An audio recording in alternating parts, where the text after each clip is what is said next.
अस्सलाम वालेकुम बच्चों। मैं आपको बताने जा रही हूँ क्लास 12 गुलिस्तान अदब के मकतूब निगारी के बारे में। मकतूब निगारी और दोनों ही ख़त जो मिर्ज़ा गालिब ने लिखे हैं उनके खुलासे के बारे में। पहले हम जान लेते हैं कि मकतूब निगारी क्या होती है। बाज़ अहले कलम ने मकतूब निगारी को एक लतीफ़ फ़न करार दिया है। ऐसे खतूत बड़ी तादाद में मौजूद हैं जिनमें आला तख्लीकी अदब की शान पाई जाती है।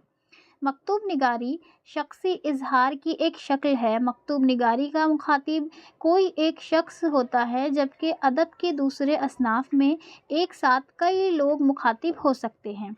कुछ अदीबों ने ऐसे उम्दा ख़त लिखे हैं कि अब मकतूब निगारी को एक अदबी सिन्फ़ का मर्तबा हासिल हो चुका है। ऐसे खतूत का मुताला इस एतबार से भी दिलचस्प हो जाता है मकतूब निगारी का मुखातिब कोई हो। अगर मकतूब निगारी की तहरीर में कशिश हो तो पढ़ने वाले के लिए दिलचस्प हो जाता है। अच्छे खतूत अदब पाड़ों के तौर पर पढ़े जाते हैं। उर्दू नस्र की रवायत में गालिब, शिबली, मेहंदी अफ़ादी, चौधरी मोहम्मद अली, रशीद अहमद सिद्दीकी, मंटो वगैरह के खतूत नुमाया हैसियत रखते हैं। तो हमने ये बात करी मकतूब निगारी की कि मकतूब निगारी क्या होते हैं। मकतूब निगारी को हम खतूत निगारी भी कह सकते हैं। चलिए आगे अब हम सबक का खुलासा जानेंगे। तो पहला ख़त हमारा जो था वह मुंशी हरगोपाल के नाम था। तो पहले इस ख़त का खुलासा पढ़ते हैं।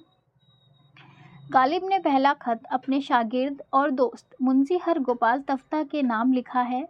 इस ख़त की इब्तदाई सतह में गालिब ने तफ्ता से अपने गहरे ताल्लुक़ का ज़िक्र करते हुए 1857 ईस्वी में दिल्ली में जो कुछ हुआ उसे बयान किया है कि शहर में अब ढूंढने को मुसलमान नहीं, ख्वाह अमीर हो या गरीब। 1857 में जो दिल्ली में हुए दंगे, जो हंगामे, उसके बारे में ये अपने दोस्त को, अपने शागिर्द को ख़त लिखते हैं। आगे गालिब ख़त में बताते हैं कि कुछ बाकी है, कुछ बाहर के लोग।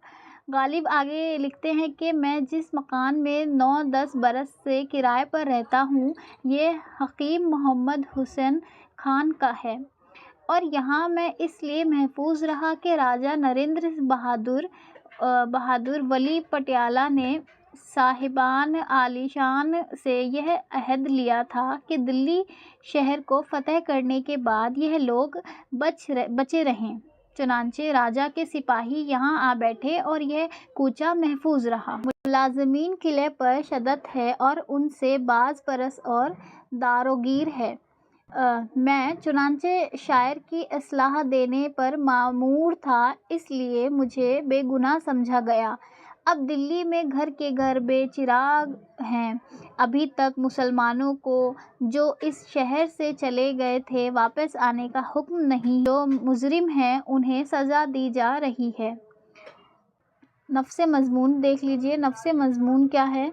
नफ्से मज़मून में बताया है कि गालिब ने इस ख़त में 1857 ईस्वी में दिल्ली शहर और बालखसूस दिल्ली के मुसलमान पर जो कुछ गुज़रा उसे मुखातिब अंदाज में बयां किया है और अपने बली मरान में महफूज रहने की वजह बयान की है।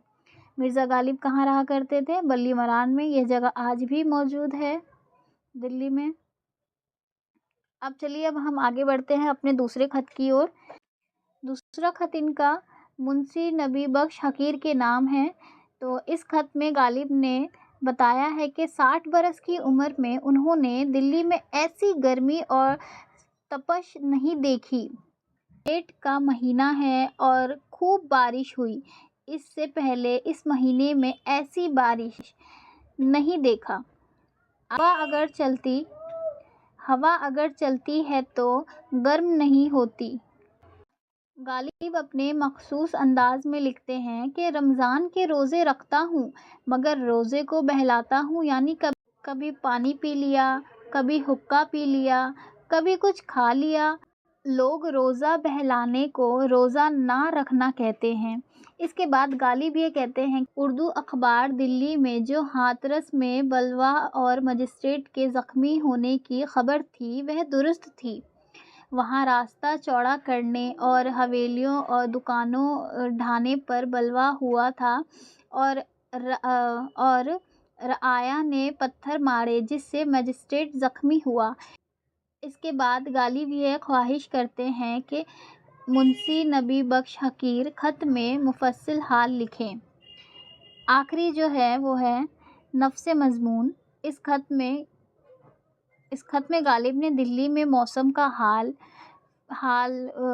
फिर अपने रोज़े ना रखने की बात दिलचस्प अंदाज में बयान की है। इसके बाद गालिब हकीर को लिखते हैं कि दिल्ली के उर्दू अखबार में शाये खबर की मुतालिक ये हाथ में जो बलवा हुआ मजिस्ट्रेट ज़ख्मी हुआ, यह खबर सही है। गालिब हकीर से इस वाक़े की तफसील चाहते हैं। हमने खुलासा मुकम्मल कर लिया है, दोनों ही खत के खुलासे हमने मुकम्मल कर लिए हैं। Thanks for watching my video. आपको किसी भी तरह की कोई दिक्कत हो, कोई भी डाउट्स हो, आप मुझे कमेंट कर सकते हैं। And don't forget to press the bell icon ताकि मेरे लेटेस्ट वीडियोस की अपडेट आप तक पहुंच सके। Thank you so much.